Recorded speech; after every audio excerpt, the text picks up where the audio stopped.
آداب ناظرین، خاص خبروں کے ساتھ میں ہوں عبداللہ۔ اقوام متحدہ کے سیکریٹری جنرل انتونیو گوتریز کی کشمیر کے مسئلے پر ثالثی کا کردار ادا کرنے کی پیشکش پر بھارت نے سخت رد عمل کا اظہار کیا ہے۔ وزارت خارجہ کے ترجمان رویش کمار نے کہا کہ کشمیر پر کسی تیسرے فریق یا ثالثی کا کوئی کردار نہیں ہے۔ انہوں نے کہا کہ بھارت کے موقف میں کوئی تبدیلی نہیں ہے۔ جموں و کشمیر بھارت کا اٹوٹ حصہ رہا ہے اور وہ رہے گا۔ اگر کسی مسئلے کے حل کی ضرورت ہے تو وہ پاکستان کے ذریعے غلط طریقے سے قبضے میں لیے گئے علاقے کو خالی کرانے کا مسئلہ ہے۔ بقیہ اگر کوئی مسئلہ ہے تو اس پر دو طرفہ بات چیت ہوگی۔ کسی تیسرے فریق یا ثالثی کے لیے کوئی گنجائش نہیں ہے۔ قابل ذکر ہے کہ انتونیو گوتریز اتوار کو 4 روزہ دورے پر پاکستان پہنچے ہیں۔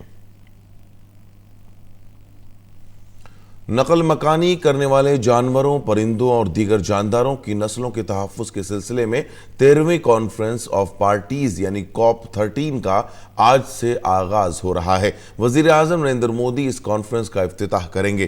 گجرات کے گاندھی نگر میں منعقد ہونے والی یہ کانفرنس 22 فروری تک جاری رہے گی۔ کانفرنس COP 13 میں دنیا کے 130 ملکوں کے نمائندے شرکت کریں گے اور تیزی سے معدوم ہو رہی نسلوں کے تحفظ کے بارے میں تبادلہ خیال کریں گے۔ اس کے ساتھ ہی متعدد ملکی اور بین الاقوامی تنظیمیں جنگلی جانداروں کے تحفظ کے بہترین طریقوں سے متعلق ایک نمائش کا انعقاد کریں گی۔ اس سے پہلے کل چیمپئنز نائٹ پروگرام کا انعقاد کیا گیا، جس میں جنگلی جانوروں کے تحفظ سے متعلق پروگرام کے لیے بھارت کو ایوارڈ سے نوازا گیا۔ ناروے کو جنگلی جانوروں کے تحفظ کے لیے ایوارڈ دیا گیا۔ افریقہ میں نقل مکانی کرنے والی صنفوں کے تحفظ کو آگے بڑھانے کے لیے جرمنی کو بھی ایوارڈ سے نوازا گیا۔ اس موقع پر وزیر ماحولیات و جنگلات پرکاش جاوڈیکر نے کہا کہ ماحولیات کے تحفظ کے لیے حکومت پرعزم ہے۔ اتر پردیش کے اناؤ میں آگرہ لکھنؤ ایکسپریس وے کے پاس کل رات ایک ٹرک اور کار کے درمیان ہوئے تصادم میں 7 افراد کی موت ہو گئی۔ پولیس کے مطابق ہردوئی اناؤ شاہراہ پر Agra Lucknow express way tool ناکہ کے ٹھیک سامنے ایک کار کا ٹائر پھٹنے سے وہ بے قابو ہو کر دوسری لین پر جا کر ٹرک سے ٹکرا گئی۔ ٹکر اتنی شدید تھی کہ دونوں گاڑیوں میں آگ لگ گئی۔ کار میں سوار 7 افراد جل گئے۔ حادثے کے بعد ٹرک ڈرائیور فرار ہو گیا۔ پولیس دونوں گاڑیوں کے بارے میں معلومات حاصل کر رہی ہے۔ صدر جمہوریہ رام ناتھ کووند آج سے مرکز کے زیر انتظام علاقوں دادرا نگر حویلی اور دمن اور دیو کے 2 روزہ دورے پر ہوں گے۔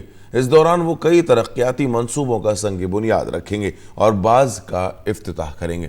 وہ موتی دمن جیٹی سے جمپور بیچ تک سڑک اور دمن میں آیوشمان بھارت کے ایک آروگیہ کیندر کا بھی افتتاح کریں گے۔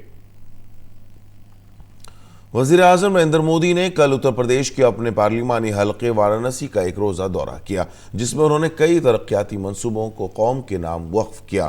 وزیر اعظم نریندر مودی نے اپنے پارلیمانی حلقے وارانسی میں لوگوں سے خطاب کرتے ہوئے کہا کہ ان کی حکومت آرٹیکل 370 اور شہریت ترمیمی قانون کے فیصلوں پر اٹل ہے۔ انہوں نے کہا کہ یہ فیصلے ملک کے مفاد میں ہیں۔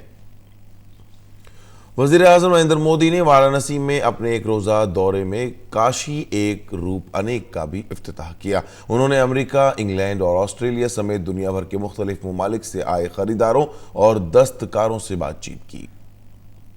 کاشی ایک روپ انیک پنڈت دین دیال اپادھیائے ہست کلا سنکل میں منعقد ہونے والا 2 روزہ پروگرام ہے۔ اس میں اتر پردیش کی مصنوعات کی نمائش کی گئی ہے۔